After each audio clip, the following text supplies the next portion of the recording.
दोस्तों स्वागत है आपका हमारे चैनल लक्ष्मी मौर्य और हमारे चैनल को सब्सक्राइब कीजिए स्टडी के लिए। क्वेश्चन नंबर 2, भारत के पश्चिमी तटीय राज्य। तो इसका आंसर है कर्नाटक, केरल, गुजरात, महाराष्ट्र और गोवा। तो शॉर्ट ट्रिक से हम आपको बताते हैं काका GMG। इसका मतलब है क से कर्नाटक, क से केरल, जी से गुजरात, M से महाराष्ट्र और G से गोवा। तो आपको काका GMG याद करना है, जिससे आप भारत के पश्चिमी तटीय राज्य कभी नहीं भूलेंगे।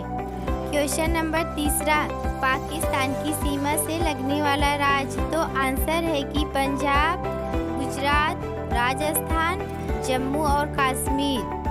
हम आपको शॉर्ट ट्रिक से बताते हैं पंगु राज्य। इसका मतलब है प से पंजाब, गु से गुजरात, रा से राजस्थान और ज से जम्मू कश्मीर। तो आप पंगु राज्य याद कर लीजिए, जिससे पाकिस्तान की सीमा से लगने वाला राज्य आपको याद हो जाएंगे और कभी नहीं भूलेंगे।